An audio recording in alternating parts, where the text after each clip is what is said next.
Welcome to week 6 of the Not Almost There podcast.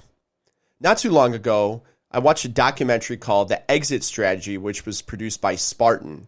You probably know Spartan for their races. They do long-form endurance races with a ton of obstacles. They're very challenging, but a lot of fun.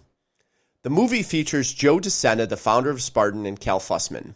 Joe is a no BS leader whose mission is to rip 100 million people off their couch and get healthier. In the movie, Cal is an out-of-shape, middle-aged man who reluctantly just started training for a very challenging race called the Ultra. We're talking 30-plus miles in elevation, all uphill, with 60 insane obstacles along the way. Not to spoil anything, but he goes through what seems to be a life transformation on camera. When watching, I got the feeling that this was Cal's first challenge. I was completely intrigued by his personality and hilarious storytelling, so I started to do a little research on him, and I found out how wrong I was. When Cal was younger, he trained to fight Julio Ceasar Chavez. At the time, Julio was 87-0 with 75 knockouts and the junior welterweight champion of the world. Then I discovered Cal is a James Beard award-winning writer who wrote for Inside Sports, GQ, and Esquire magazine. He has interviewed some of the world's most influential people, including Muhammad Ali, Jeff Bezos, Serena Williams, Jimmy Carter, Mikhail Gorbachev, Joe Biden, and so many more. Cal learned to master his craft of asking powerful questions, but not in the way you would think. This episode explores some of Cal's journey, from Spartan to Julio Ceasar Chavez, from his world travels to getting to know Robert De Niro and Larry King. I came out of the interview thinking even more about life and the power of creating your own stories. I'm excited for you to listen to the wisdom of the legendary Cal Fussman.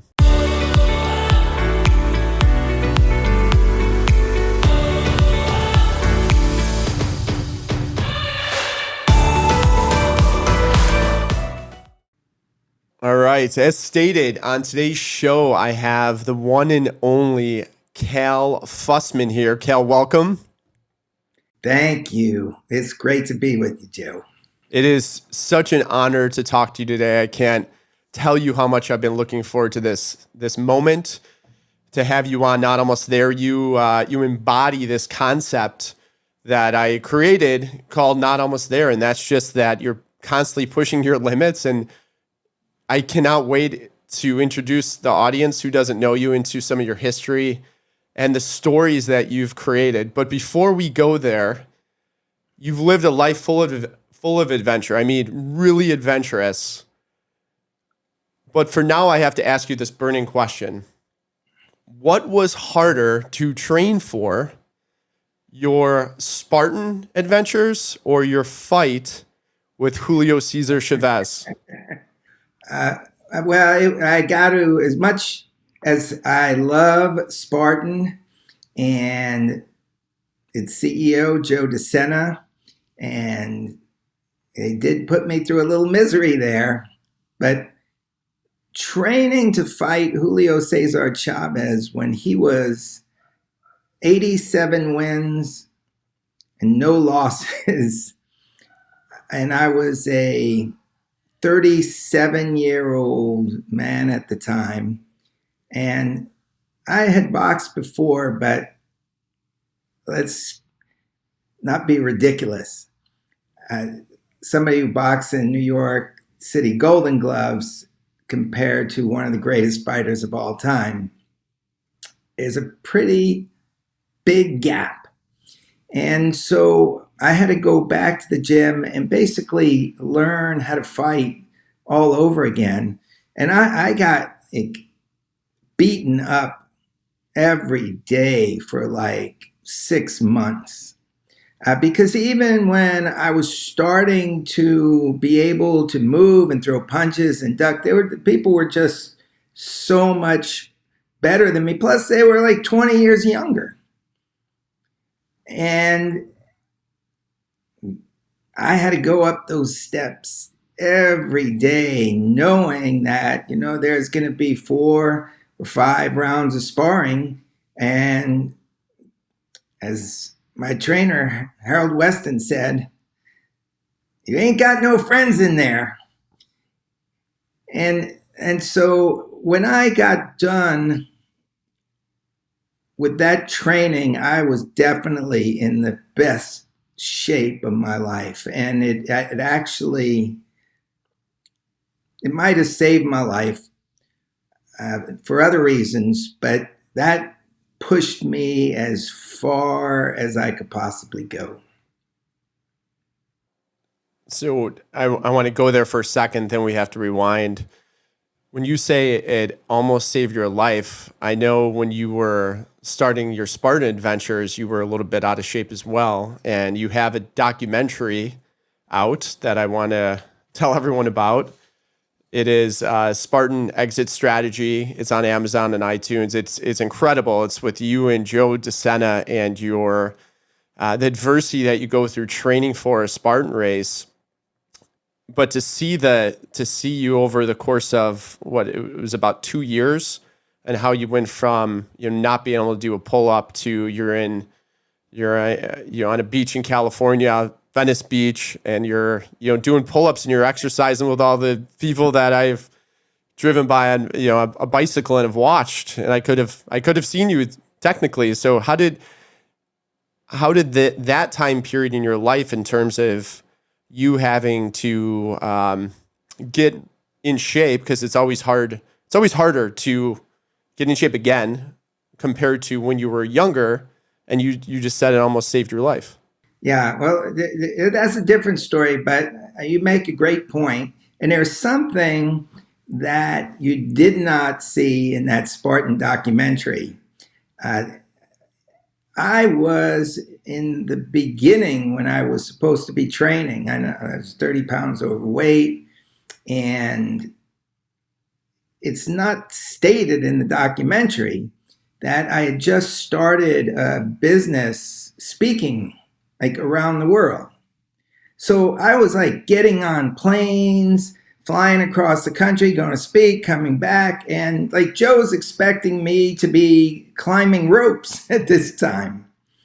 And he doesn't understand why I'm not getting up the rope, where the reality is I was pushing myself to actually an extreme point just in another area of my life, because it was like, well, you know what it's like to do a startup. You're in it like 24/7. Oh yeah.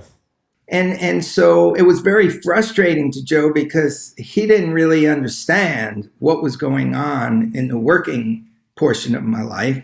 And he thought that I should be training on the beach for 4 hours a day when I'm up in an airplane.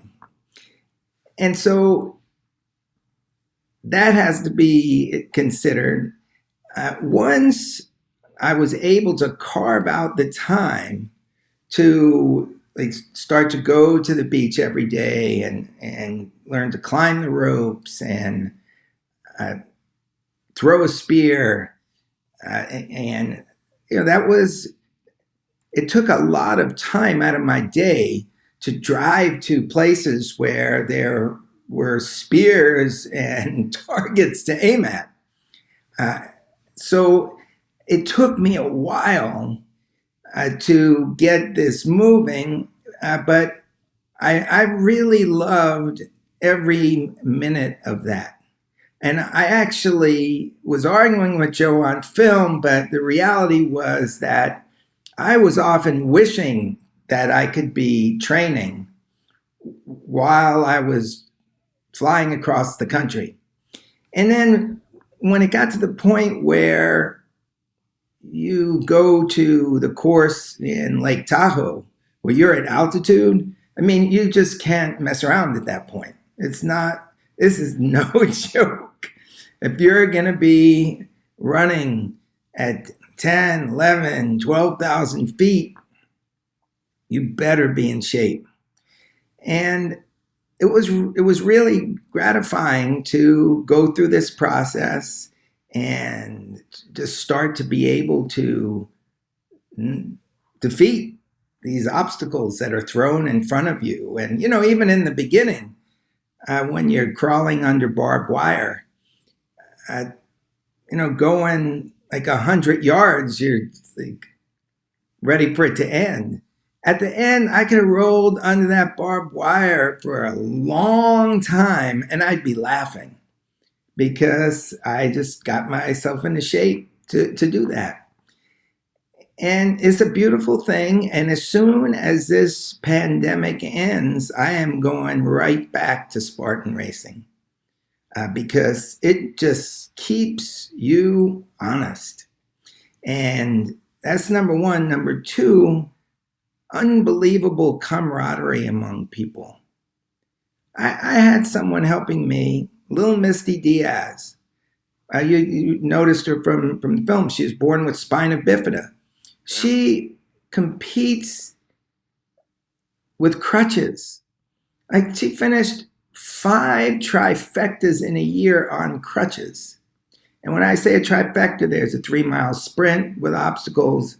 There's like a 10-mile super, and then maybe a 17-mile beast. And so you've got like people doing amazing things in these races, and they always have a hand out for you to help you along.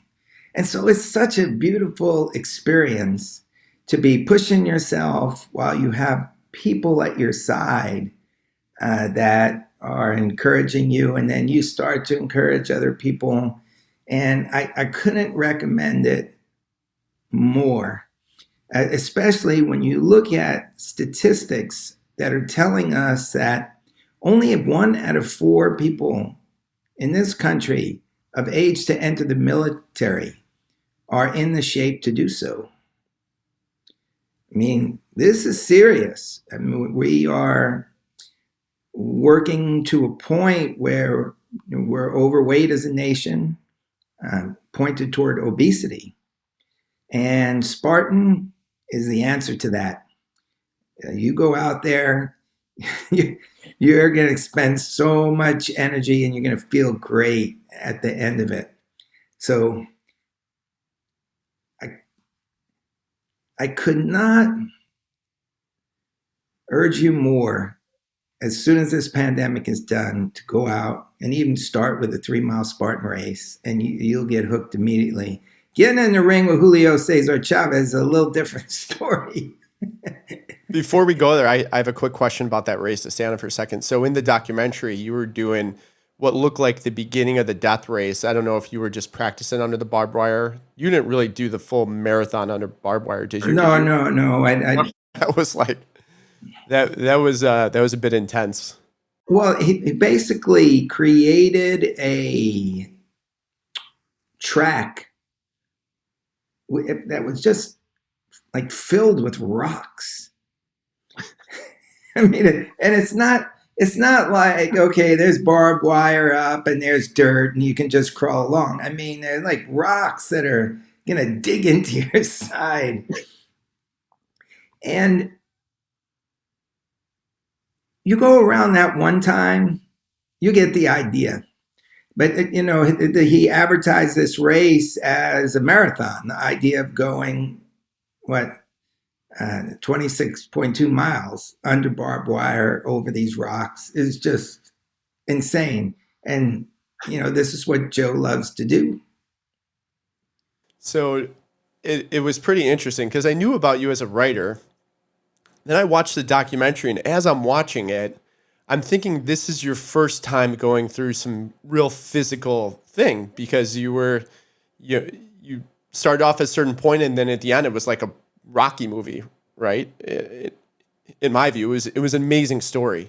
Then I did more research, and I couldn't believe everything that you did from a physical perspective. So now let's go back to Julio Ceasar Chavez. And at that point in your life, you're 37 years old, as you were saying. How did that save your life? Okay, well, I'll just wind this back so you could understand where it all comes from. So basically, I entered the New York Golden Gloves when I was 16 out of a love of boxing, without having any idea how to box. And I went into the gym, I think it was about 3 weeks before my fight. I registered and then realized, okay, I got to train. And I went into the gym, and there was this wise trainer who asked me what I was doing. And he pulled me over to the side and he said, look, you can't figure this out in 3 weeks. Even if you can like fight on the streets. I mean, these people that you're going to be in against have been, in many cases, training for years. They know how to fight and you don't. So he said, why don't you do this? You just start coming every night. Don't go to the Golden Gloves this year. You go next year. And in the meantime, in that year, I'm going to show you what you need to do. And they have these what's called smokers, these fights that like nobody really knows about them. They're for amateurs and people just go and have a good time and watch. And he said, you do a bunch of those and you're going to start to win and you'll feel good about yourself. And then when you get into the Golden Gloves, you'll be in a position to contend. And of course, I looked at him and said, nah, I'm here to fight. I'm going to the Golden Gloves. And I just kind of adopted this wild, crazy style where I just could throw punches from all angles. No protection, but just pure energy and fun to watch. And so the people in the gym would be watching me, and there was a guy who had won the Golden Gloves. General Mills was his nickname. He's watching me. And after I get done hitting the bag, he said, when you fighting? I said, like, next Friday. And he said, I don't know what's going to happen, but the crowd is going to love it.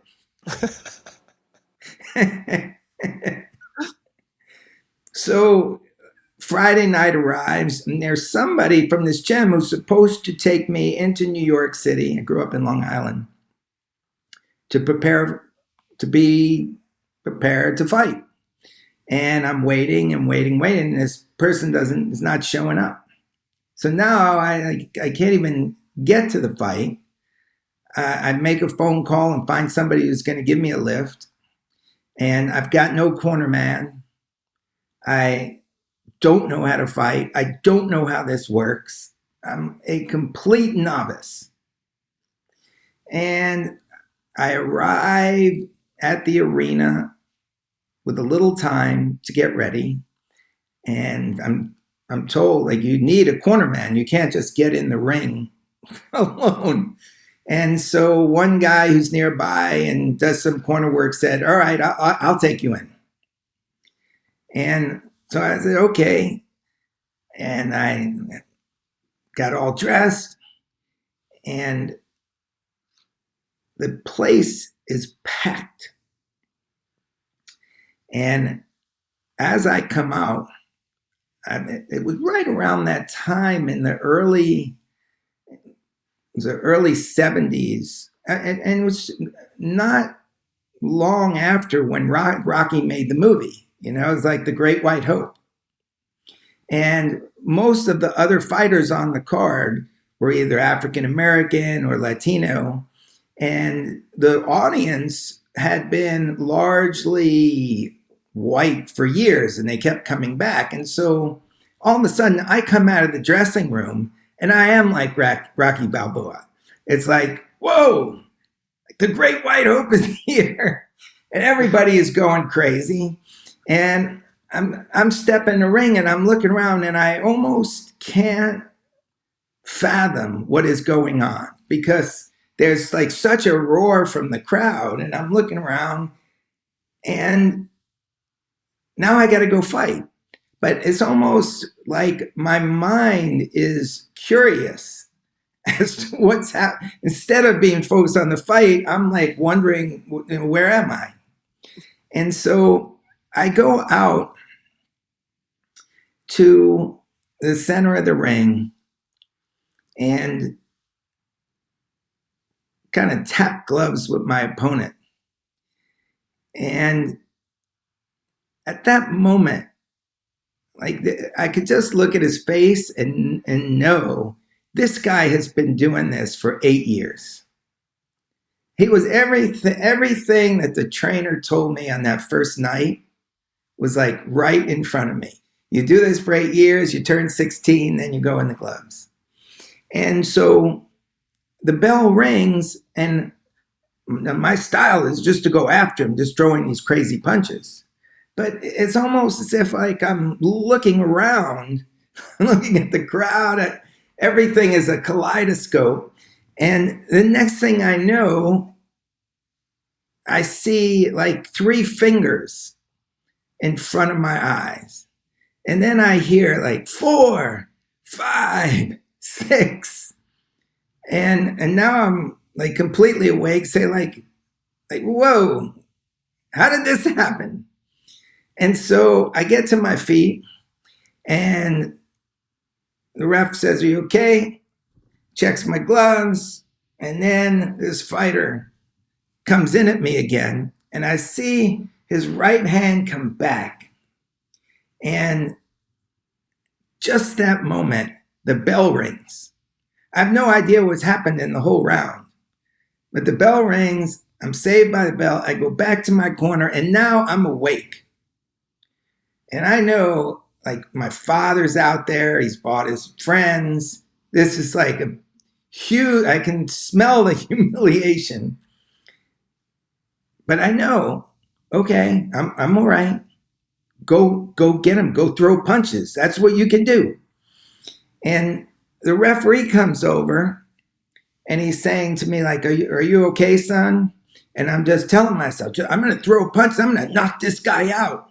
And the ref is talking to me. And then the next thing I know, the ref is like, it's like waving the fight. I said, "What do you mean?" I was just getting going. And, the reality is I was concussed.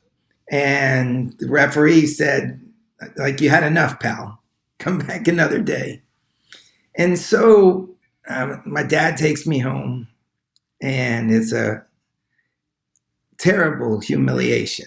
But the worst part is that it becomes part of the family lore. At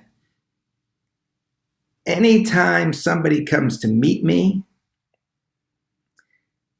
the first thing the family will say, "Hey, have you ever heard about the night that Cal fought in the Golden Gloves?"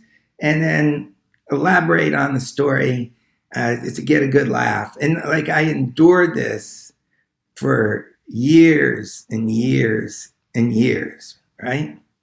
So, all right, now we're going to go ahead like 20 years. And it's another long story, but I end up traveling around the world without a home for 10 years. And finally, at the end of I didn't know it was the end of the trip, but I'm in Brazil, and I meet a woman, and I fall in love, and I know, oh man, this is the end of the trip, because we're going to get married, and either I'm going to have to stay here or she's going to come up to New York. And she decides to come up to the United States. So of course, she can't even speak English. But she comes up to meet my family, and as soon as my family sees her, I say, "Hey, have you ever heard the story about Cal and the Golden Gloves?" And I'm realizing at that point, oh man, I might start to have kids soon. My kids are going to hear this story. Like, I gotta do something about this. Because this is, you don't want your kids saying this to you. So what's happening is I'm watching the fights on TV a few weeks later, and Julio Ceasar Chavez is fighting. He's fighting Greg Haugen, and he's got Haugen hurt. And I'm like yelling at the TV, like, "Finish him off. You got him. Finish him off." And my wife hears this, and she says, "Yeah, I know all about you and your boxing career." And realized in that moment, this is my opening. And I turned to her, I say, you see that guy? Julio Ceasar Chavez, like one of the great champions of all time. I'm going to fight him. And my wife burst into laughter.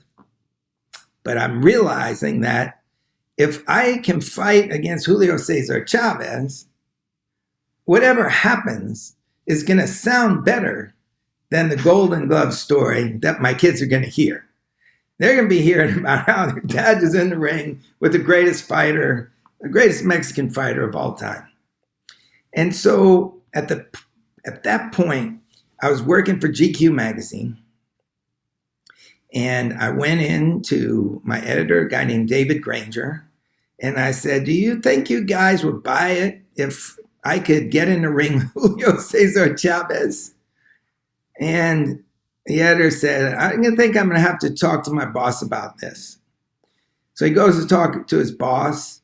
And next time I see my editor, he said, will you sign a waiver that basically is not indemnifying us in any way? You're on your own. Whatever happens, whatever bodily injuries you incur, it's on you. So I say, all right, I'll sign the waiver. And they say, fine, we're behind you. We'll support you. We'll give you like training money and we'll fly you down to Mexico. And that was the start of 6 months of brutal training with a guy named Harold Weston, who actually fought for a world title. And when I went in and told him my idea, he just started laughing because he could look at me and he just like, what are you doing here? But Harold loved clothing and GQ was his favorite magazine. And so this was his way to get into GQ. And so what he said to me was, okay, I'll tell you what, you come back tomorrow and we'll see how you do. And then I'll tell you if I'm going to train you or not. So I come back the next day and this guy just put me through a grinder. I mean, the whole gym was watching me in agony. And it was like 3.5 hours. It wasn't like, let's get used to this. It was, I'm going to run you out of this gym. You are never coming back here. And I got home and I literally like rang the bell, the door opened, and I literally fell in my wife's arms. And she just like dragged me to the bathtub with some Epsom salts and hot water. And they were making bets in the gym whether I'd be back the next day. But I came back the next day. And when I came back, Harold said, okay, I'll train you. And so this went on for 6 months. And the crazy part of it was Harold was a really smooth boxer. And the deal that we made with Julio Ceasar Chavez to a friend of mine was that this was only going to be one round, 1 3-minute round. And so Harold figured he could teach me just how to like run around the ring for 3 minutes just to escape. And I said, no, that's not the way this is going to go. I'm coming straight at him. And Harold just said, oh, no. But he taught me to fight in that style. I was short arms. So he taught me to bob and weave. And pretty soon, I was hitting the bag good and I was getting in the ring and I was hitting people and getting hit and learning to duck. And so after 6 months, Harold says to me, you know what? You are in great shape. I'm really proud of everything you've done. But I don't think you understand, like the guys you're in the ring with are young professionals. You're going off to fight like one of the greatest fighters who's ever lived. Like you got to know that you have no chance of hitting him.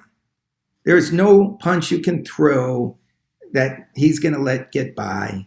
And, you know, the first time he hits you to the body, you're never going to have felt anything like that before. And he said, I'm going to give you a plan. And this is I don't know if you're going to be able to pull it off, because he may just hit you once to the body after 5 seconds and you're going to be down on the floor, unable to breathe.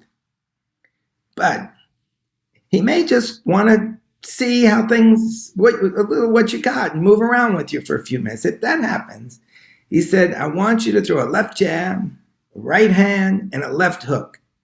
And he's going to catch them all. He said, I want you to do it again. Left hand, right hand, left hook. He's going to catch them all. Do it again. He said, I want you, for as long as you are standing, to keep throwing that same combination over and over again. Left jab, right hand, left hook. And he said, if you're still standing by the 17th time you do that, and he will have caught all of your punches, on the 18th time, I want you to go left jab, right hand, and then another right hand. I said, okay. Fight starts, and like Julio is very curious because he's doesn't want to kill me. He doesn't know what he's dealing with. So he comes out and was just moving around. It's just like Harold says. Left hand, right hand, left hook, he catches it. Left jab, right hand, left hook, he catches it. Over and over, this moves. He's just moving around. Okay, he's got it. Finally, on the 18th time, left hand, right hand, and then I wind up and just nail him in the jaw with the right hand. And he goes back into the ropes. And he looks at me like, you son of a bitch. And now he's after me. And now I'm like running and running. And he hits me with a left hook to the side, to the liver. And man, I'm telling you, it was like having, you know, those long Hoover vacuum cleaner hoses stuffed right down your throat into your esophagus, and then it's like the switch gets flipped up and my whole stomach just started coming through my mouth, and the bell rings. I start walking back to the corner. I did it. I lasted a round with one of the great fighters of all time, and I'm almost delirious. And I should have pointed out that the fight was in Mexico, in the mountains where he was training for his next fight. So this was at altitude too. After this one round at altitude and taking that shot, I was cooked. But he looked over to me and he said, Otro, you want another? And I looked back and I said, Sí, más. And we had another round. And then he started beating me up pretty good. But it put me in the best shape of my life. And what happened a few months later, and this gets back to the initial question about how it kind of might have saved my life. I was at Carnival in Brazil with my wife, who was then pregnant, many months pregnant. And you ever see any video of Carnival in Brazil where everybody is out dancing in the street and you're dressed in feathers and spangles? And so that was my wife and I. I was doing another story for GQ. I went straight from the ring to the spangles and the feathers. And our group, the summer school that we were included in, was scheduled to dance at like 3 a.m. And the area that this school was in was like a ghetto. And so after the dancing, you all walk back up to this ghetto. And it was a beautiful night. The dancing was great. It was everything that you dream of. And afterward, we all start lazily walking back to sleep in this ghetto. And at the time, what was happening was they had what was called a hastan, where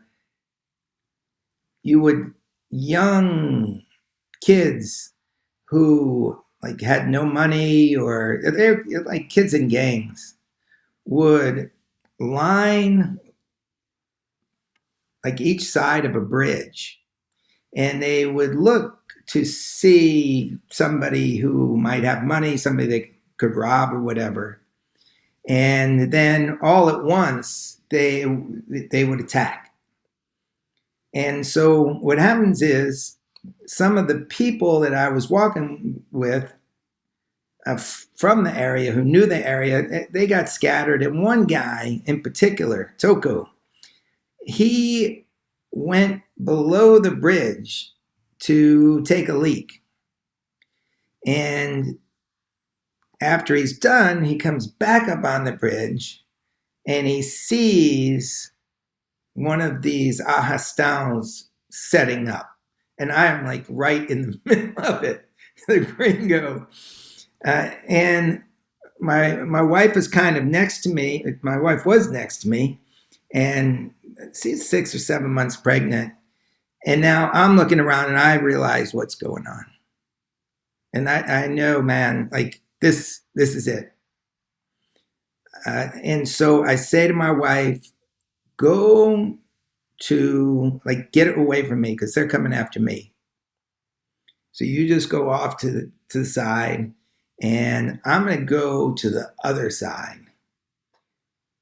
And the first person that's coming at me, and I could only think this because I had just been in a ring with Julio Ceasar Chavez. So I'm kind of like envisioning myself in another body, but I just know in my head, like, the first person who comes at me, if they're running at me, I'm just going to grab and flip them off the bridge. And little did they know. Yeah, exactly. You know where I just been. Yeah. And so I'm ready to fight. I'm not sitting, standing there cowering. It's like, okay, let's do this. In the meantime, I was just telling my wife, you go, they're coming for me, you go. Now, at just this moment, this guy Toko comes up on the bridge, and he knows exactly what's going to happen. And he had this big camera with gigantic lens, because it's carnival, and that's how you capture it. And he tucks the camera and the lens under his shirt so that it looks like a gun.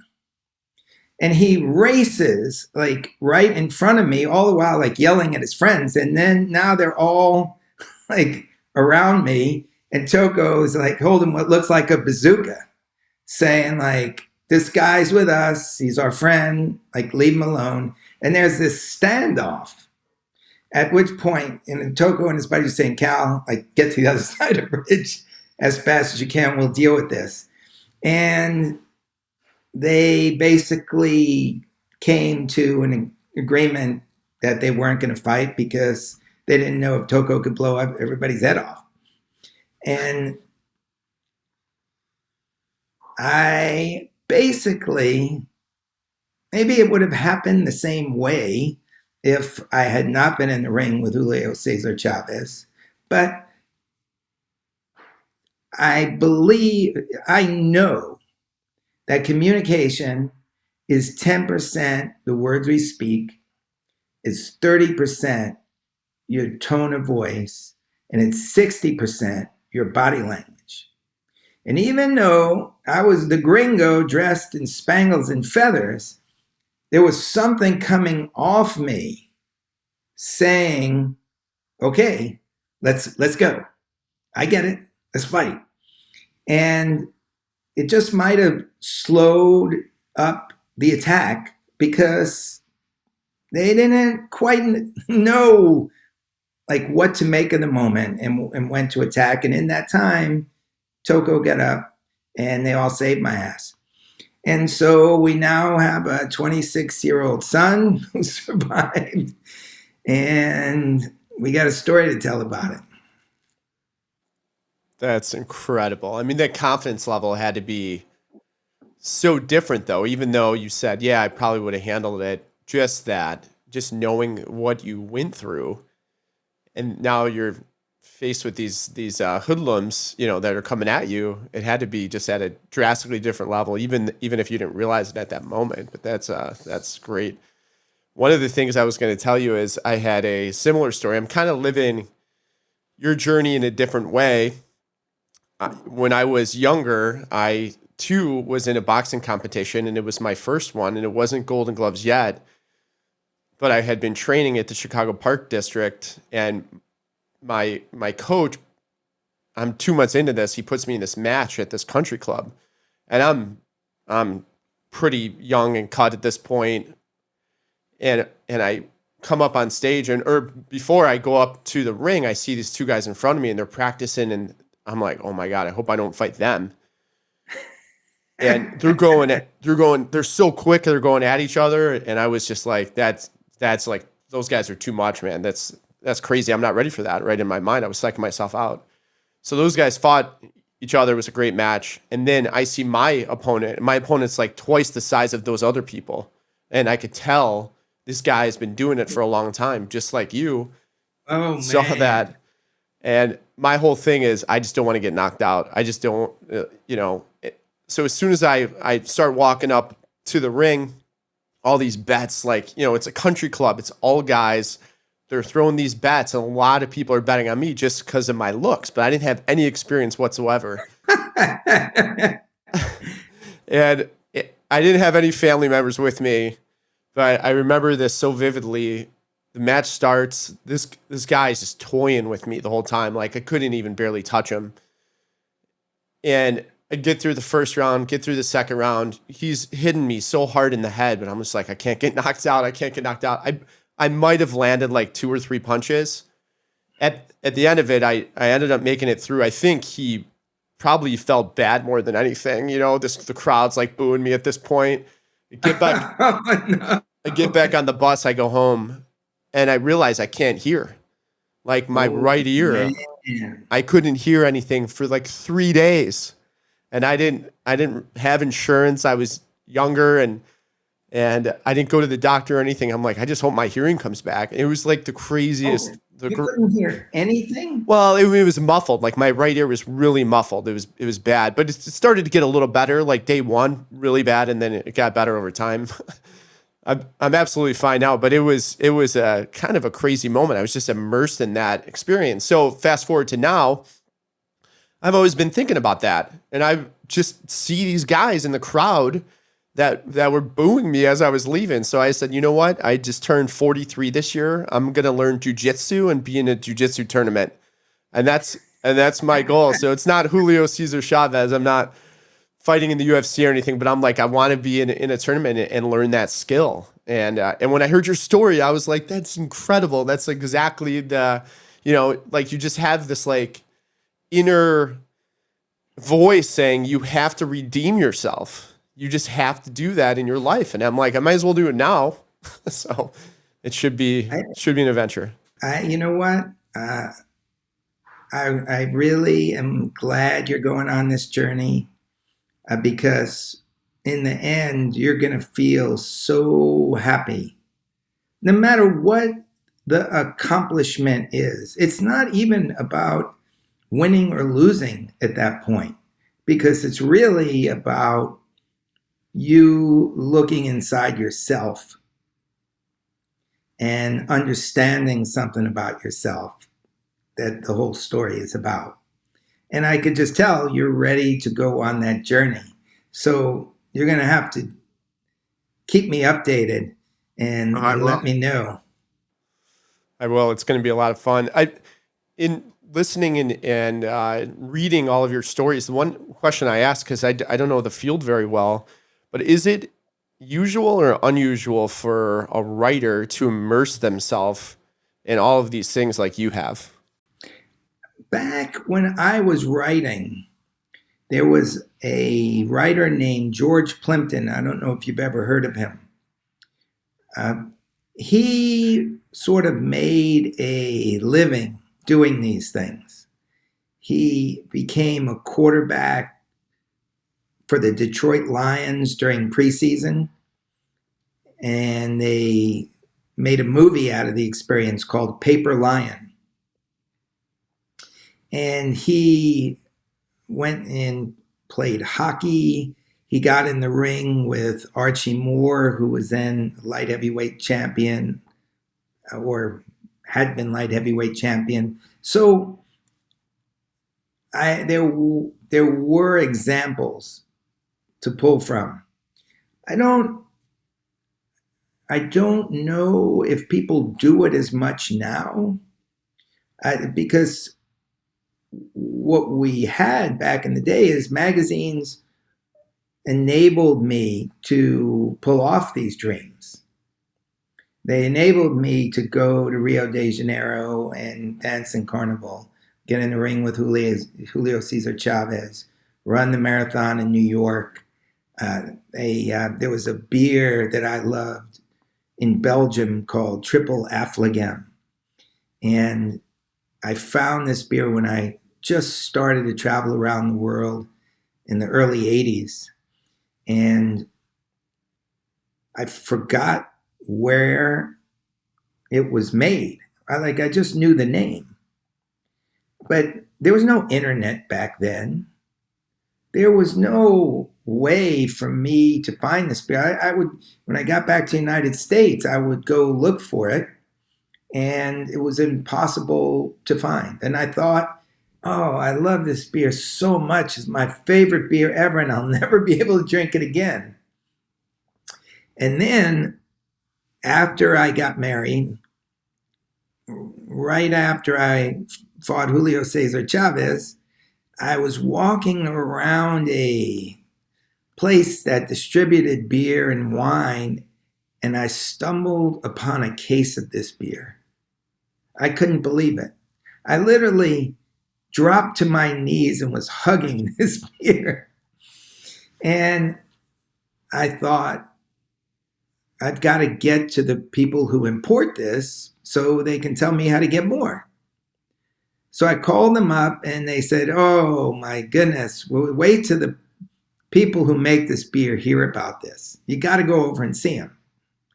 So the magazine sent me over to Belgium to meet the people. And I wrote a wonderful story about it. And afterward, again, there was no internet back then. People wrote paper letters to the magazines saying great story, or in this case, it was, Cal has no idea about beer. Everybody knows the best beer in the world comes from the Czech Republic, Pilsner Urquell, and then you would get other letters from Germany. The letters are coming in from everywhere, from Ireland, just saying Cal is an idiot. He doesn't know what good beer is. So GQ then sent me back to go to this spot in Belgium, and I got cases and cases of this Triple Affligem beer, and I went with a few buddies. And the idea was to challenge every beer we met along the way till we got to the Czech Republic, where there were two beers that others said were the best in the world, and we were going to challenge them. And it was a time where a magazine would fund you to go out and have these adventures. I don't know if it's like that anymore. I kind of doubt it. A lot of these experiences were a product of the timing. And when you get the opportunity, you got to go with it, because opportunity can often be very fleeting. And I'm really glad I made the most out of it. Are there any writers today that are doing this that you like and follow? I really don't see it. I don't read magazines the way I used to. And my life has kind of transitioned. And so now I'm on the internet or uh, watching Masterclass. And so I don't really follow it the way I do. But as soon as I hear like the story that you just told me, I'm seeing you with those headphones and the ears are working good, I'm with you because those are beautiful stories. They're redemption tales, and they allow us to look at ourselves in a different way. And when we go forward, we're no longer that person. I never have to worry about anybody in my family bringing up the Golden Glove story because they know that I'm going to come in and bring up the Julio Ceasar Chavez story. So it's a beautiful thing to go on a journey like you're going on. And I really look forward to seeing where this is going to take you. Oh, thank you. When I think of your life, it's a compilation of all these stories, and a lot of them started with a piece you were writing. But one thing I know about you is you went on this 10-year trip around the world, and you were traveling without really any money, and you were being very creative on trains and trying to meet people for lodging and food. There was no assignment there, right, for you to do that. You just did it. But that changed the trajectory, I think, of your life in many ways. And I read or listened to that also changed the way that you started asking questions in your interviewing style. Can you take me back there and what happened? Yeah, well, what happened is, this is early 80s, and I had been working for a magazine in New York called Inside Sports. It was a great place to be a young writer because it brought in like the best writers and allowed them to write about their favorite things in sports. It competed with the best sports magazine at the time, Sports Illustrated. And when I came into New York to work for this magazine, I was immediately like transported off to the bar where every night, like writers like Hunter S. Thompson, who Johnny Depp would later play in a movie, Pulitzer Prize winners like David Halberstam, I'd be with them at the bar like night after night. And there was Fear and Loathing in Las Vegas, right? Yeah, exactly. Yeah. And it's just the best way to learn when you have people who are a generation or two older than you telling you stories. And it was so fun. And the thing about it was like every day was another event. It wasn't a job. And the work would be, okay, Cal, go to Pittsburgh. The Steelers are going after their 5th Super Bowl ring. We want you to, find out what the Steelers are thinking. And if you grew up loving sports the way I did, like this was not work. This was a blast. And I was thinking of doing that for as long as I could. Except that the magazine was a startup, and like a lot of startups, it was critically acclaimed, but it was not a financial success. It was owned by Newsweek and the Washington Post at the time, and they pulled the plug on it. And so here I am having this great gig, meeting all these wonderful people, going off to write stories that I wanted to, and I don't know what I'm going to do now. Do I just go back to a regular job? Go back to a newspaper? It just didn't seem right.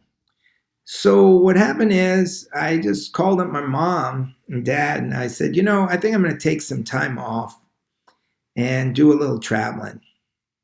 And my mom was always the most supportive person. She said, Cal, that's a wonderful idea. And little did she know when she said it that I wasn't going to be coming back for like 10 years. Although, I did come back to see my family, but basically for a decade, I would occasionally drop in, but I was somewhere else in the world. And the thing about this trip was that I didn't have much money. And as soon as I started to travel, I didn't know I was going off for 10 years. I thought this was going to be like 6 weeks. But as soon as I did, I met a friend of mine named Gary Smith. He was a sports writer for the same magazine. And he had gone earlier than me, and we made a plan to meet at Oktoberfest in Munich.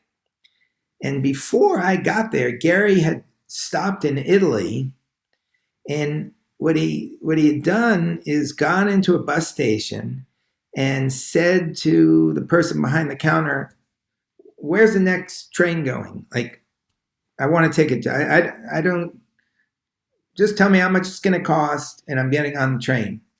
And he did. And he got off and just started walking down the road and like hitchhiking. And a crazy guy picked him up and brought him into a town called Castel Viscardo. And like 12 hours later, Gary Smith was the hero of Castel Viscardo. They never had a foreign visitor in 100 years.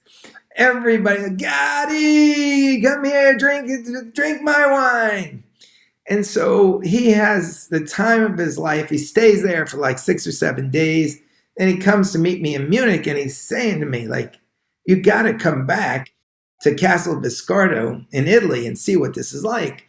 And he's explaining to me how he just got on the train, got off, somebody picked him up, brought him to the town.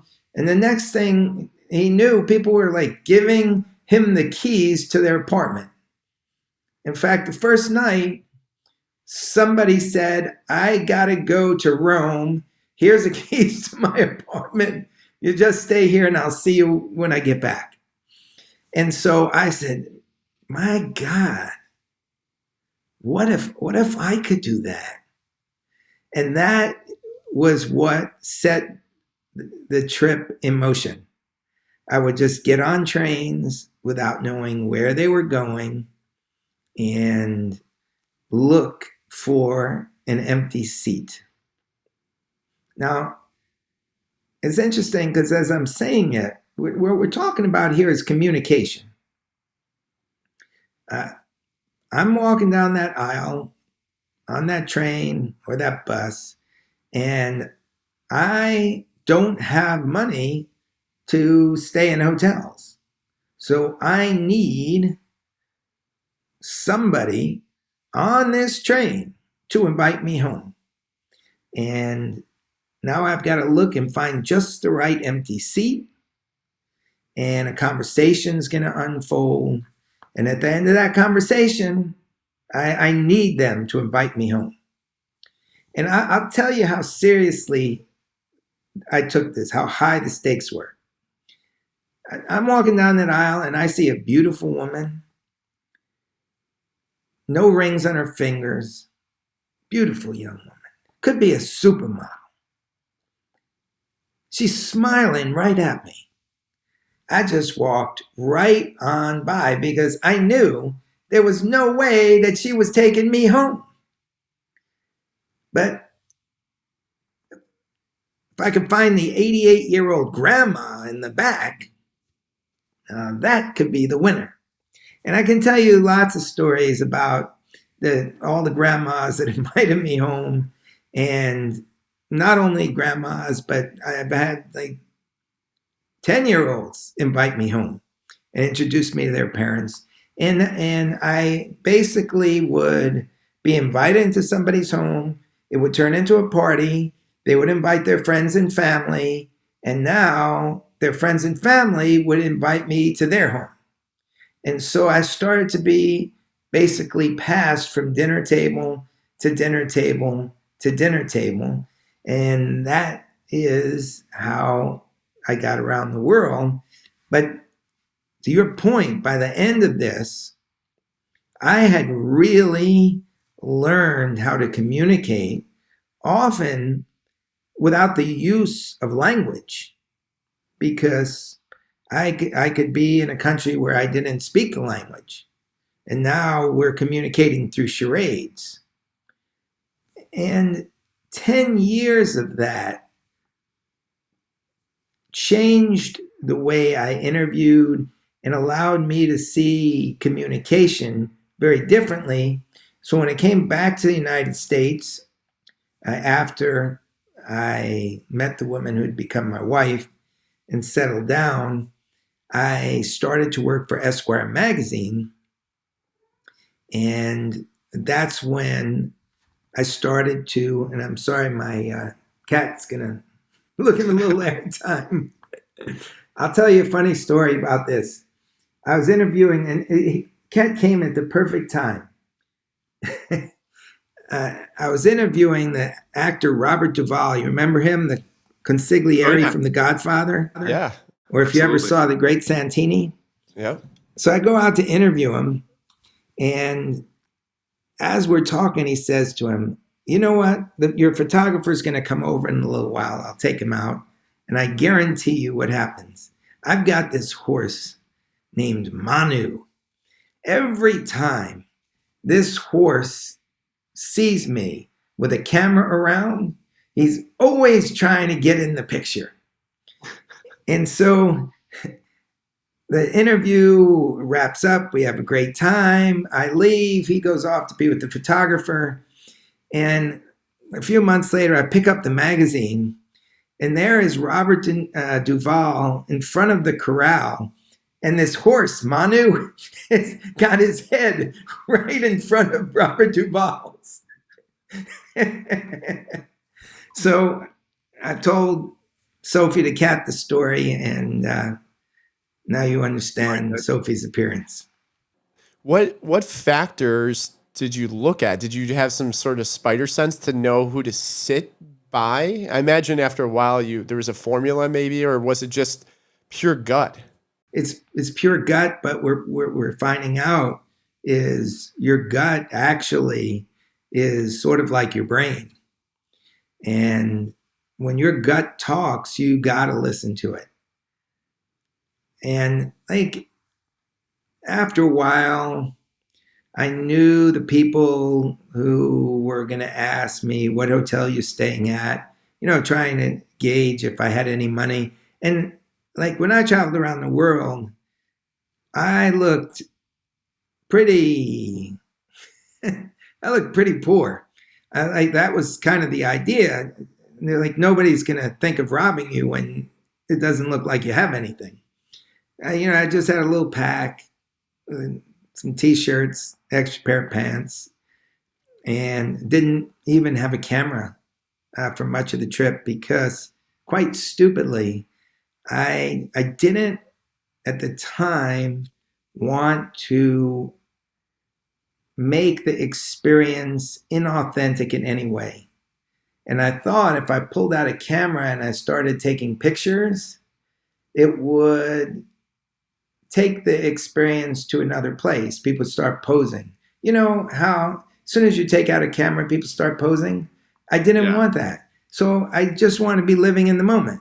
So I just didn't take a camera with me. And it's really sad now that I look back because I really wish I could see some of those places again, see some of those people again. I mean, a lot of them we're talking like 40 years. A lot of them are gone. And I did learn, though, how to communicate, often without even using the same language. And what this did when I came back to the United States, And I started to interview Robert De Niro and Al Pacino and Mikhail Gorbachev and Muhammad Ali. I was very different from all the other journalists they came into contact with. Because when I walked in to see them, it was like I was walking down the aisle in the train and sitting next to them.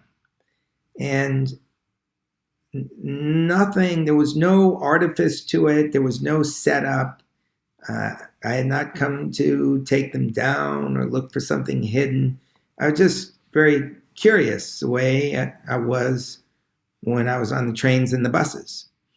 And it really brought out different things in these people, the icons of the last 75 years, like Jeff Bezos, Richard Branson, than you would normally see in interviews, because most of the other interviews came through a different prism. And the column that I wrote for Esquire was just about wisdom. It was called What I've Learned, and it allowed me to go on these adventures. And that was a beautiful experience for, I would say almost 16, 17 years. I know that you did stop and talk to a beautiful girl once, and that beautiful girl ended up being your wife.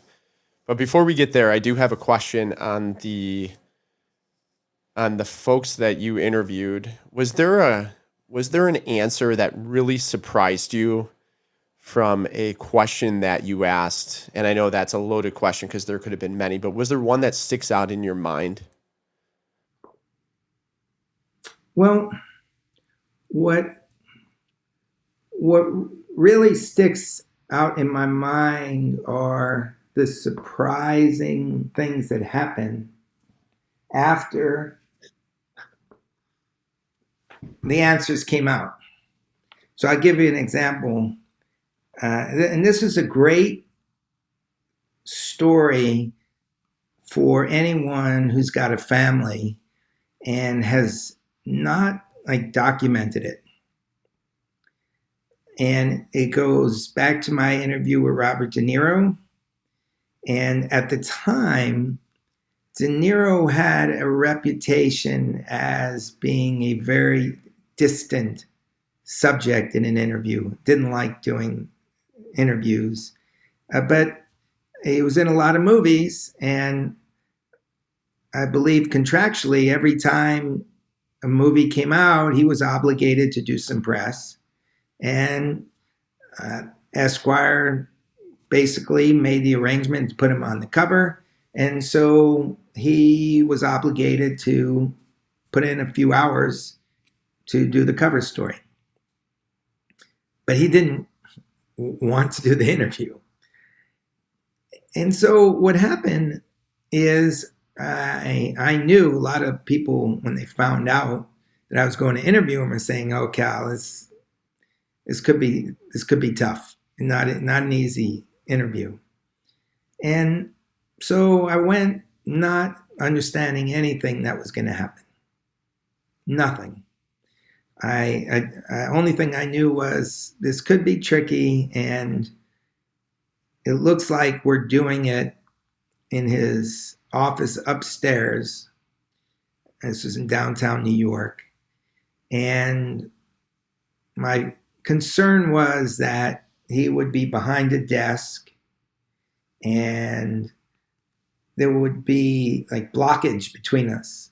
Because you got to remember, I'm used to interviewing and talking to people on the train. There's no distance. We are almost, our legs are jangling together when the train's moving.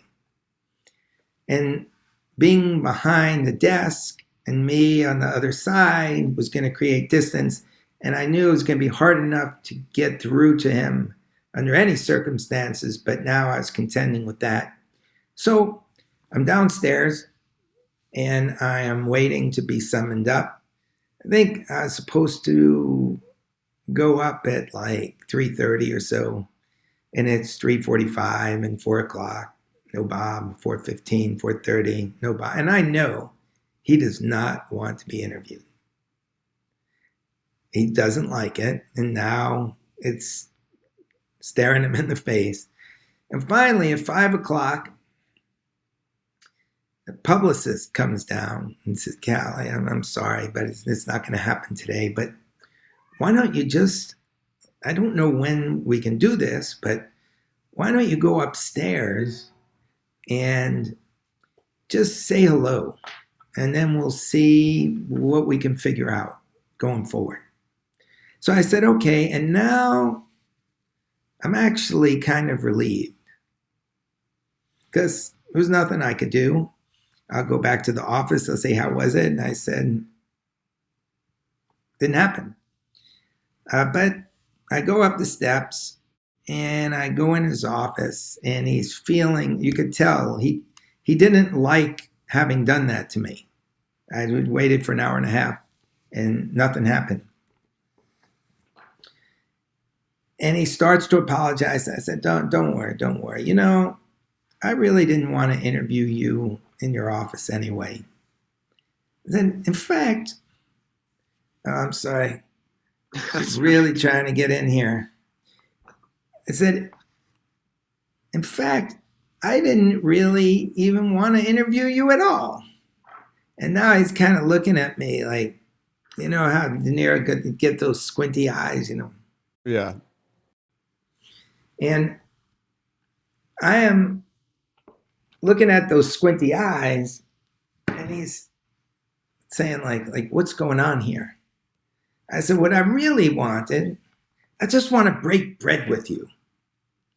And he like laughs with a snort through his nose. Like, you want to what? You want to break bread with me? I said, yeah, I want to break bread with you. And he looks over at the publicist and the guy wants to break bread with me. I said, yeah, I want to break bread with you. And he says, what do I got? Tuesday, 1 o'clock. Tuesday, 1 o'clock. We're going to break bread. The Tribeca Grill. Now, he owned the Tribeca Grill. Yep. I've been there a number of times. It's great. Okay, so I said, that's great. That's all I wanted. I'm happy. He's happy. See you Tuesday.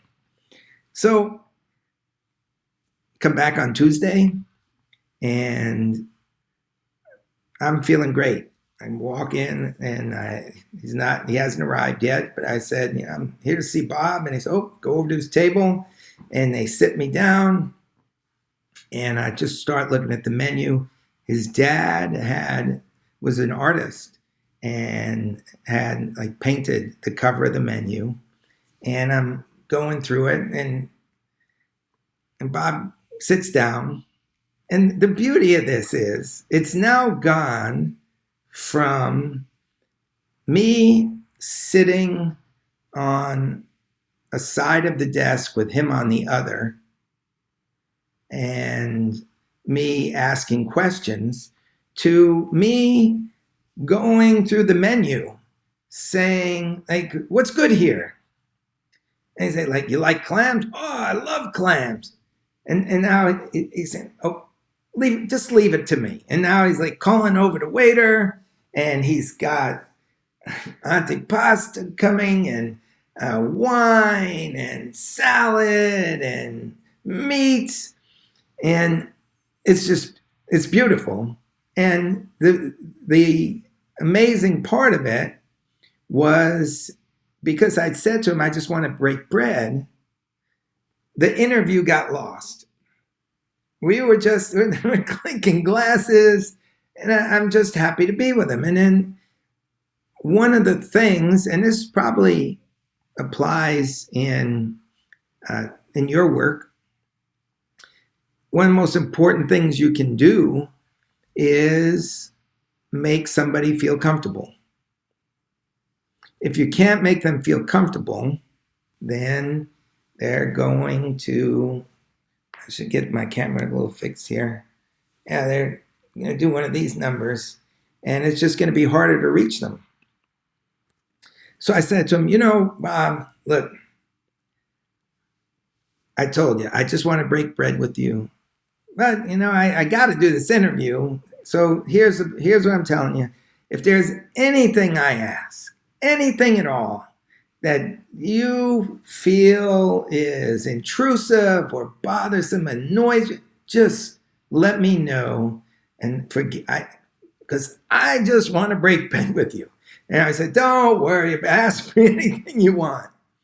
And we start to have a really deep conversation. And toward the end of the conversation, I asked him, I said, Bob, you got any regrets? And he really thinking about this. And he said, I do.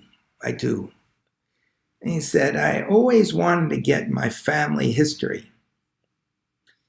And so not a while back, I called up my mom and I said, hey, Mom, I'm going to send over a film crew. They're just going to ask you some questions about the past. We'll get a family history going. And his mom didn't like to be interviewed. And she starts saying, I don't know, this don't feel comfortable. And of course, he's hearing her voice and he knows how she feels because he don't like being interviewed. And so he says, oh, don't worry, but forget it. We'll do it another time. And he said not long after that, his mom passed away. And he never got to turn the cameras on and get her to tell the family story. Now, as soon as he said this, it's like alarms are going off in my head because my parents are about to have their 50th anniversary celebration. We booked a place, we've invited their friends, and I realized, we've never gotten their family history. And so as I'm walking out of the interview, I'm thinking, oh, we got to make a film with all their family history in it. And so I got a camera, I started interviewing them, all their friends, family, and then I would meet celebrities and ask them funny questions about my parents who they didn't know. And we just put it in the middle of the movie. And the movie was about an hour long, and we played it in pieces at their big party. And it was a huge hit. And getting back to the answer to your question, right after that, I got letters from both my mom and my dad saying it was the best night of their life. And it only came because of the question that I asked Robert De Niro and the answer that he gave me. And so I got to say, I'm completely surprised that Robert De Niro helped give my parents the best or one of the best days of their life. And for me to watch them have that day made it one of the best days of my life. And so it just shows you the power of a simple question and listening to the answer and seeing where it can take you, which is just the rudiments of communication. I love that. That is such a profound life lesson as well. And hearing about someone else, I mean, it's a great question about what someone wishes that would have happened that didn't, and life got in the way in that case. And you learn from that. Going back to your wife, you spent 10 years passing people by on the train, and now you're on a bus. What made you stop and talk to her? Was it another gut feeling?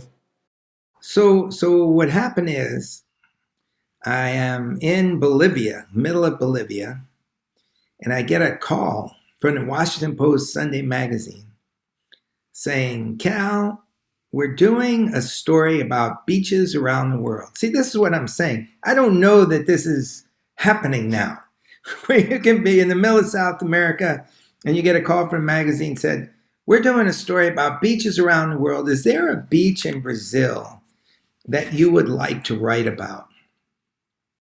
And I say, oh man, there's this beach actually when I was traveling around Brazil that I heard about. Like hardly anybody knows about it, but like you really wouldn't want to write about it because there are no hotels there. There's no infrastructure. But I'm told by people who have been there that it's the most beautiful beach in the world. And so, of course, the editor is saying, well, look, you got to go and just see what happens because maybe there's a great story here. And the name of the beach is called Jericoacoara. It's not down by Rio de Janeiro. It's way in the north of Brazil by the equator. And when I heard about it, it seemed surreal, something out of a movie. Like beaches, sand that was so white. It was like being in the middle of the Sahara Desert with all those dunes, and the water was so crystal clear. It was like being in the Caribbean. And in order to get there, you had to go by muleback and crude sailing vessel. And on this little beach, there were just fishermen, and they didn't even really take money. If you wanted to go and stay there for a few days, you went with a sack of rice and you bartered it with the fishermen for a hammock in front of their place, and you'd eat the fish that they'd caught. And that's how business was done in Jericoacoara. It was just another place from another time. And so I said, okay, I'll go. So I get to the nearest big city. It's called Fortaleza. And as luck would have it, just that week, the first travel agency in Fortaleza offers trips to Jericoacoara. You don't have to take a donkey. You don't have to go on crude sailing vessel. They have these like sand buggies that can get you over the dunes, and you get on a bus, and the buggies are going to be waiting to take you to the beach. And there's no hotels, but they've arranged accommodation with fishermen. And so it's perfect. So I arrive, and the bus is leaving at midnight on Friday. I arrive early in the week. I get one of the last tickets. Little did I know that on that Friday, a call goes in to that travel agency. It's a woman, and she says, I'd like a ticket to Jericoacoara tonight. And the guy in the agency says, I'm sorry, but we're all sold out. This is the first time we've taken this trip, and word got out and we're packed. But if you want, you can go back in 2 weeks. That's the next trip. And she said, no, I need to go tonight. And the guy says, but there's no seats. She says, well, if somebody decides not to go, can I get that seat? And he said, fine, give me your number. I'll call you. Well, she doesn't wait. An hour later, she calls back and she said, anybody cancel? No. Hour after that, she calls back. Anybody cancel? No. Every hour on the hour, she's calling travel agency, just seeing if somebody's canceled so she can get on the bus. Nope, no. So finally at 10 o'clock at night, she calls, probably figuring it's the last time. And the guy said, I'm sorry, no cancellations. He said, but you know what? I can tell. You really want to go to Jericoacoara. So how about this? For half price, you can stand in the aisle. Great, she says. And she just throws some clothes in a bag, runs off to the bus station. At midnight, I am with a bunch of people. It's completely dark. The door to the bus opens. We all board. I take a middle seat, or an aisle seat in the middle of the bus. It's dark, and basically the bus is now packed with people, and we're waiting for the bus to take off. And then just after midnight, right before the bus door closed, I see a silhouette coming up the steps and starting to walk down the aisle. And the silhouette stops right next to me. And I can't even see her face. It's dark. I can just see the shadow.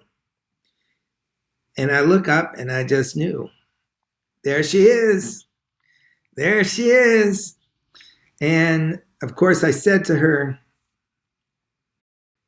"Would you like my seat?" And she said no and turned away. And so the bus started to roll along, and a few hours later, I think I asked again about an hour later, she said no. And finally, the guy sitting next to me just stood up, grabbed her, and put her in his seat. And we've been married 29 years now and 3 kids. And that's how it happened. Wow, that's a beautiful story. And after that, you came back to the States. You continued your writing journey, had many other adventures along the way. And I don't know exactly when, but I'm excited to find out. You met Larry King, and sadly, Larry King just passed away recently. And I know you became good friends with him. You had breakfast with him, almost every day for a decade, and watched him eat Honey Nut Cheerios at the Jewish deli. How did you and him meet and become friends? So that column that I told you about for Esquire magazine, it was called What I've Learned. And I was sent out to interview Larry for that column. And the interview went across really well. It came out great in the magazine. Larry saw it, and it was like one long funny story. And so he always remembered it.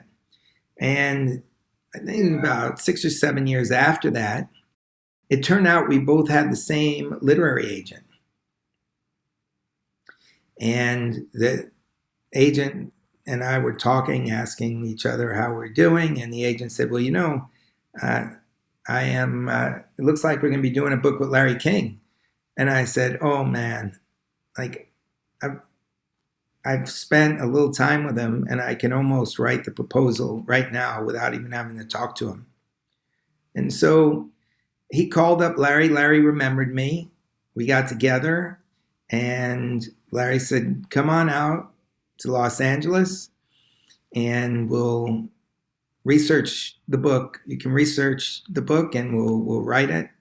I was living on the East Coast at the time, and I figured, wow, this is a really good opportunity. I can take my kids and my wife out to the beach and stay the summer and do all the research for the book. And then when it's time for them to go back to school, we'll all go back to North Carolina, and I can write from there.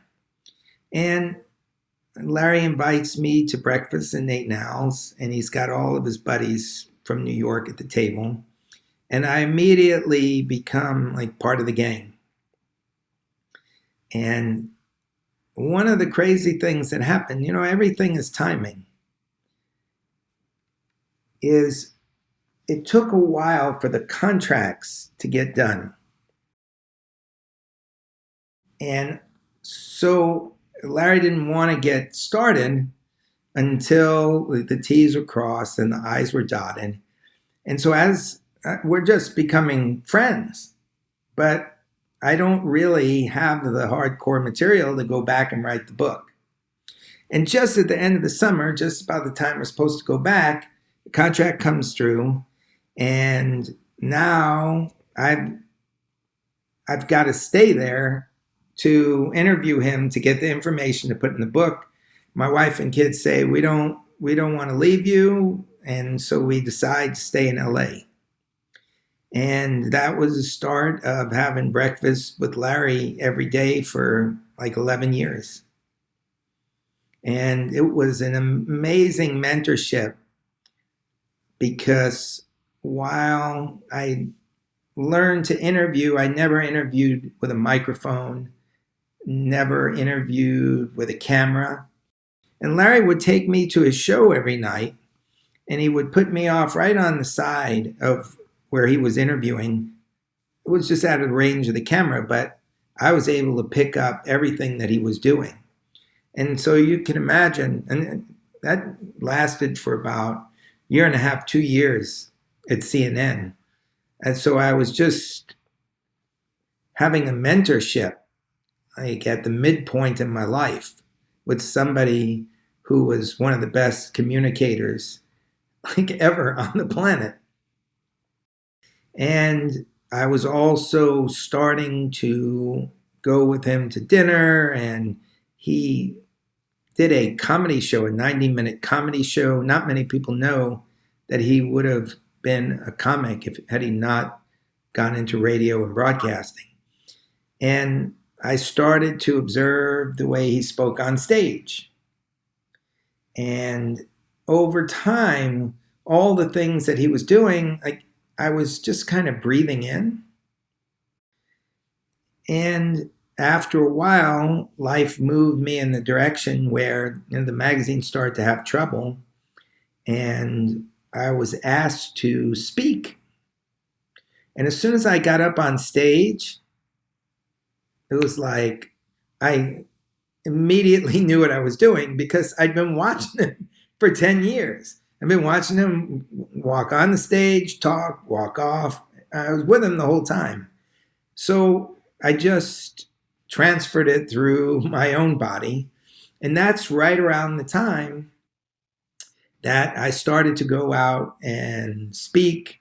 And when we did the Spartan documentary, when it started. And so, like, wrapping around the whole conversation, you can kind of gauge where I was at that point. I was basically in a startup, going around now speaking, and it only hits me now that he's passed how much that he gave to me. Because, and it goes back to a lot of the things that we're talking about, that's the level of confidence that you have, like after you've been on the stage and spoken to thousands of people, you're never worried about speaking in front of people again. And I feel very comfortable in front of the mic now, and I'm actually starting off on my next journey, adventure, whatever you want to call it, because right after that Spartan race, there was a little break between that point and when the coronavirus hit, and I was speaking constantly during that time. And I was about to have my best year ever in anything that I'd done, when the virus hit and basically wiped out the whole speaking circuit. And so I remembered what I'd been told by a surfer in an interview. I don't know if you've ever heard of Laird Hamilton. Oh, of course, yeah. Yeah, so, he goes out where there's like 60-foot waves in the middle of the ocean. The boat takes him out there. And I said to him, Laird, what happens when you go down under like a 60-foot wave? This is not like, it's hard enough on the shore.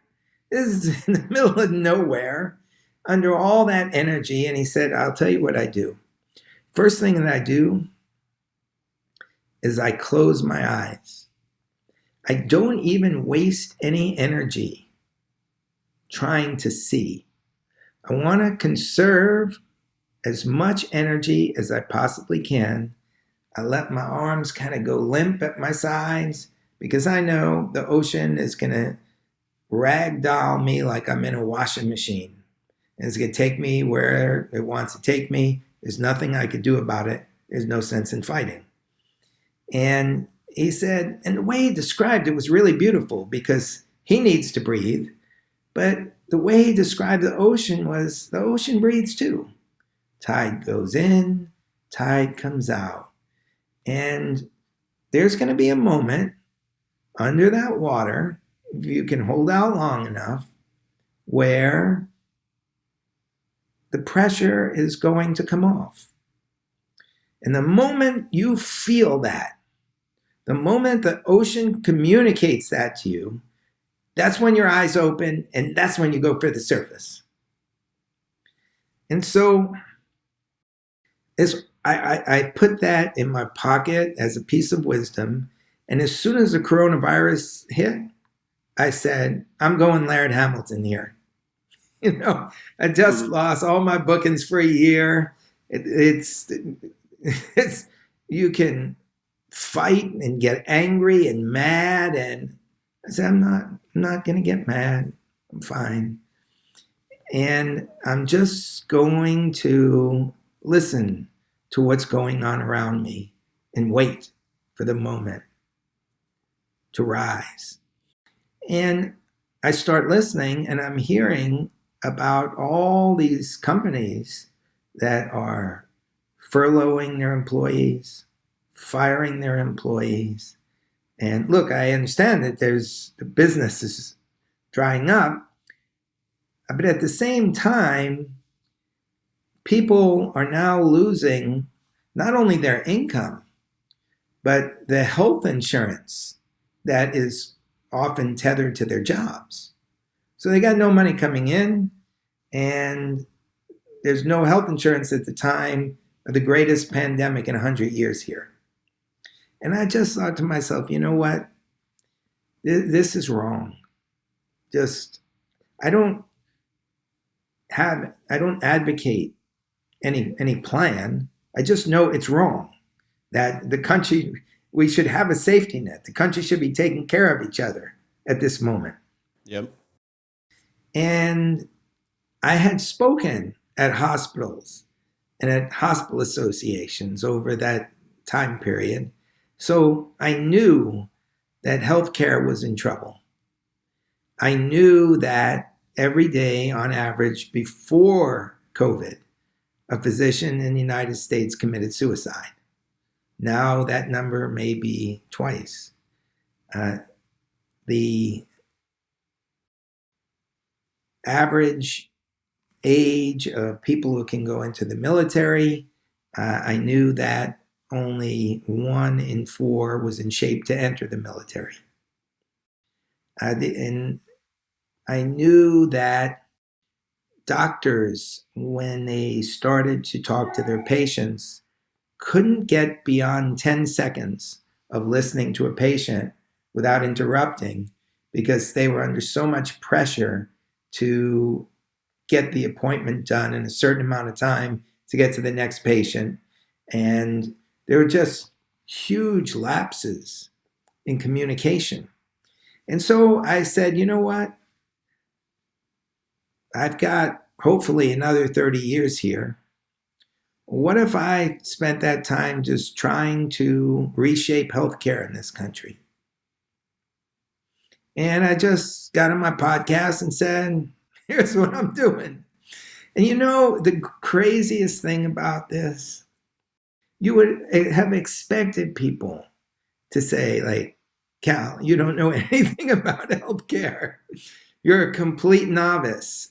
You're that 16-year-old going into the ring in the Golden Gloves without any experience. Nobody said that. Everybody, was behind me. It was like, nobody else has figured this thing out, Cal. Go for it. And I had this amazing conversation, and it's kind of interesting to just maneuver it now that we're getting towards the end of the conversation, with a guy named Laurent Duvernay-Tardif, who won a Super Bowl ring with the Kansas City Chiefs a year ago. as an offensive guard protecting Patrick Mahomes. And after he won that Super Bowl, COVID hit, and he was placed in an odd situation because Laurent is also a doctor in his native Canada. And so he had to make a choice between going back to the Kansas City Chiefs to make another run for a Super Bowl ring, or going to work on the front lines against COVID in a long-term care facility and move forward with his medical career. And he chose to go to the front lines, leave football and go to the front lines. And I'm talking to him about it. And the conversation wound to this amazing place where he was saying to me, you know, Cal, when I first arrived on the job, like, people were asking him for autographs because they knew he was a Super Bowl winner. And at first he would like say no, like, I'm the doctor. I'm not that guy. I'm your doctor. But after a while, since a lot of these patients were old, he realized that, wow, their families aren't coming in to see them. They're all alone.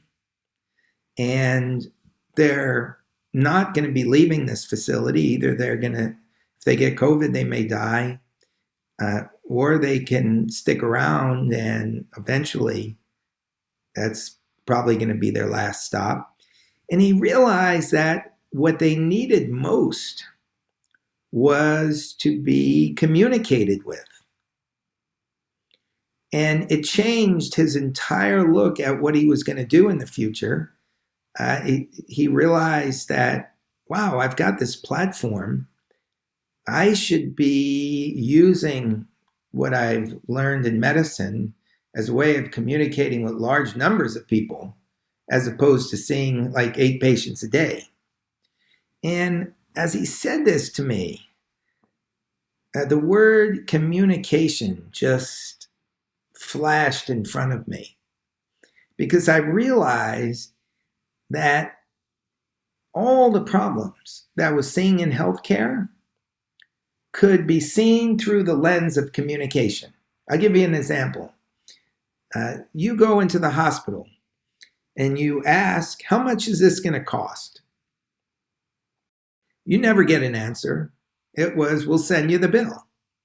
Now, if I say to you, okay, you're going to leave this, you're going to go out to the supermarket, you're going to buy a gallon of milk, and you're going to take it up to the counter, and the cashier is going to start to hit the number. The cashier doesn't say, hey, Joe, we'll let you know in 6 weeks. The cashier says, oh, you like organic milk? It's going to be $5.69, whatever it is.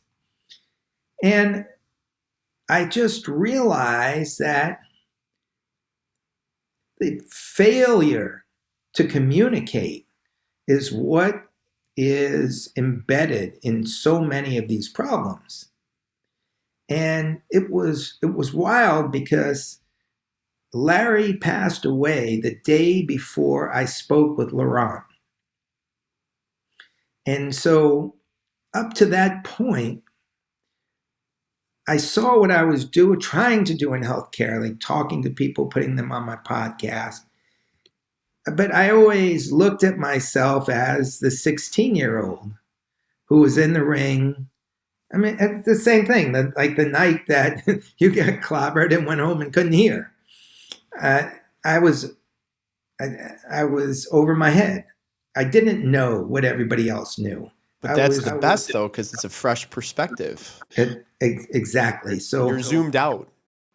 And I talked to this billionaire named Naveen Jain, who has started a company that examines what's inside your gut.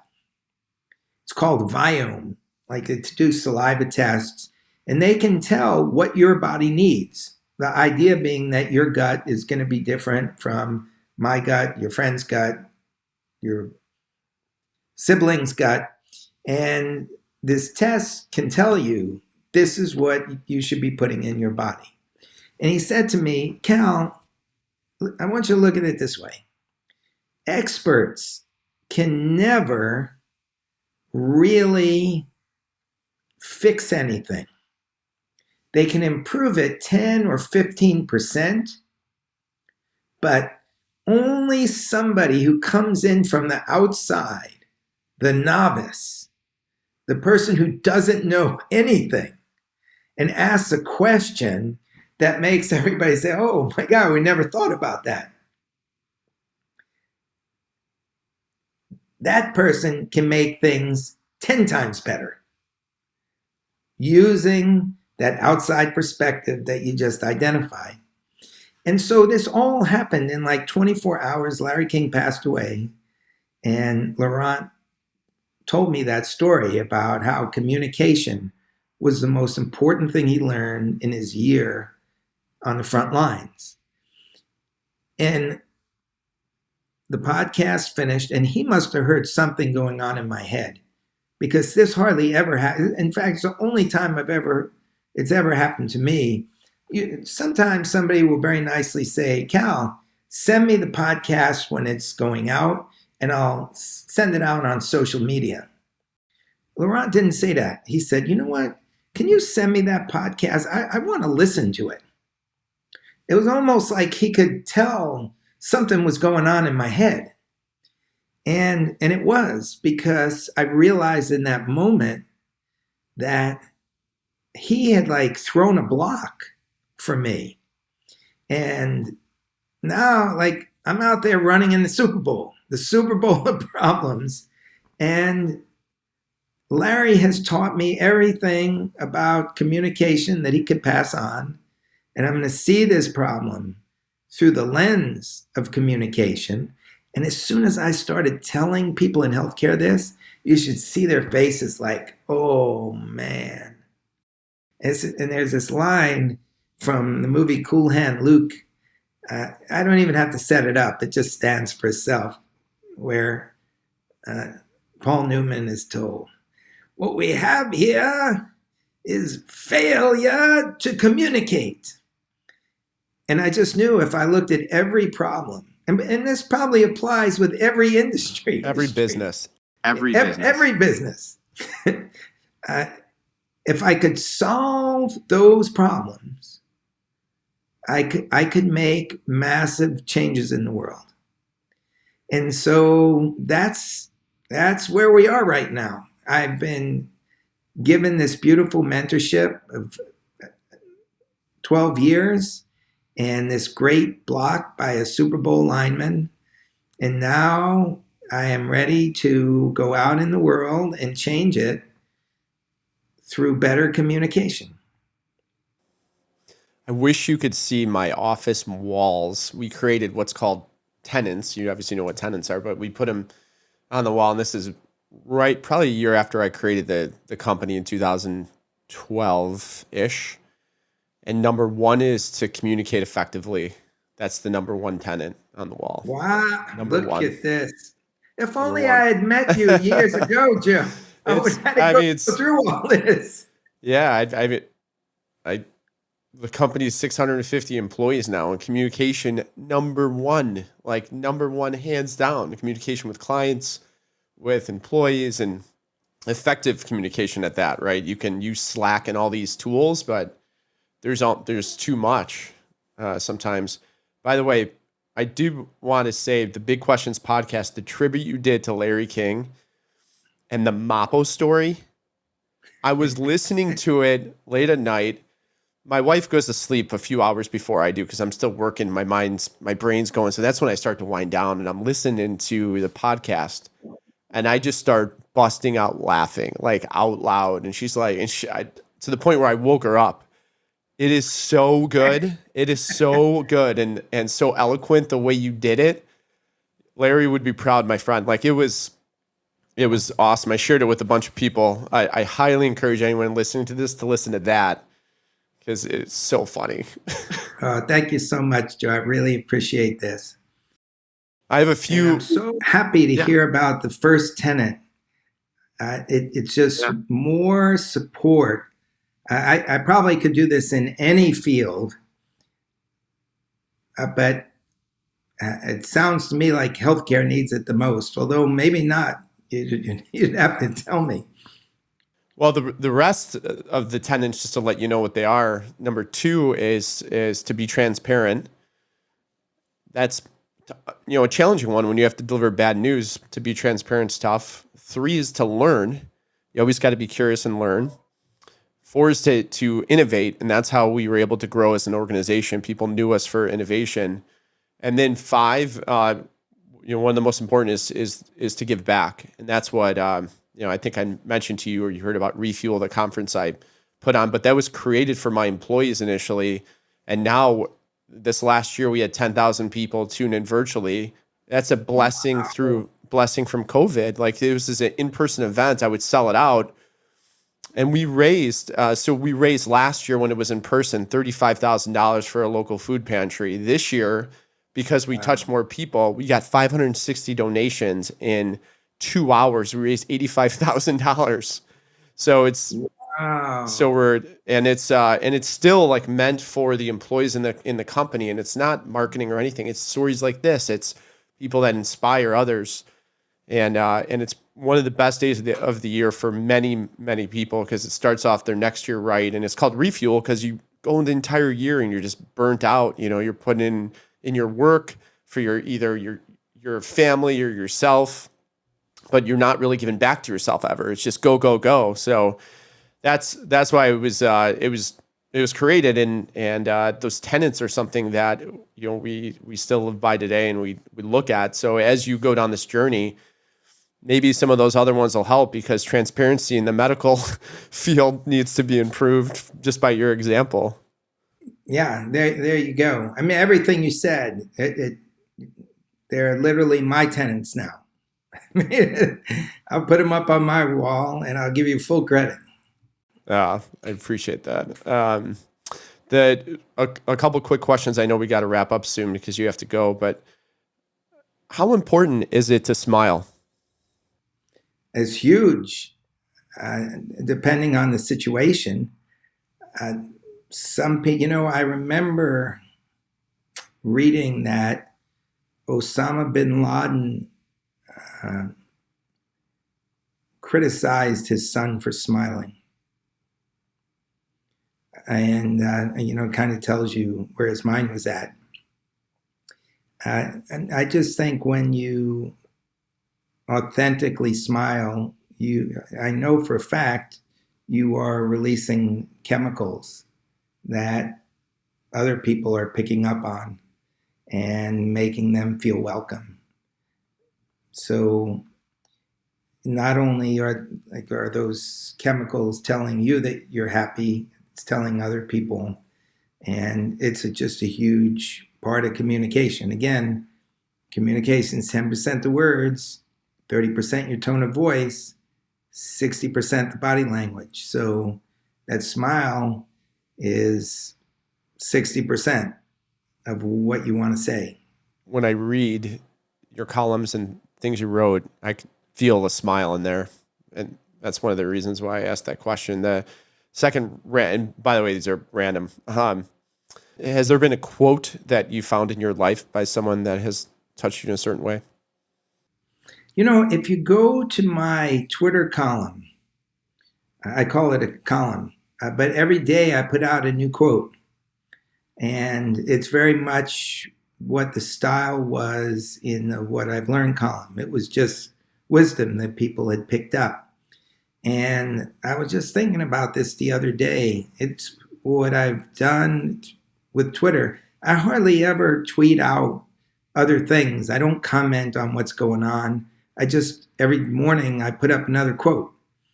And it's amazing how many people come just to see what today's quote of the day is. And I've had people saying, Cal, why don't you say something? But I really think it's a beautiful thing to use somebody else's quote to get a point across. And if anybody who's listening just wants to go to Cal Fussman on Twitter, that you can just go back and you can get a lot of wisdom just looking at those quotes I've been putting up day after day for years now. Is there one that sticks with you? Well, the one that sticks with me, I don't know if I've ever put it up. It comes from Muhammad Ali, and it's about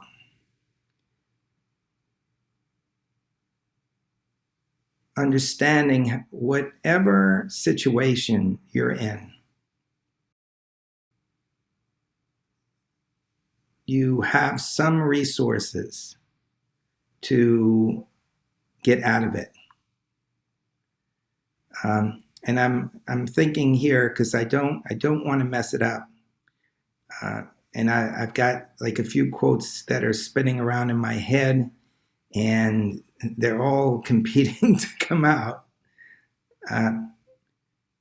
But basically, the idea behind it is that whatever situation you're in, God has given you the resources to find your way out of it. And I don't want to misquote it, so I'm just going to hold off from now, and I can send it back to you, and then you can put it up. Okay. Mine is, if it jogs your memory, mine's by Hemingway, and it's, you have to go create your own luck.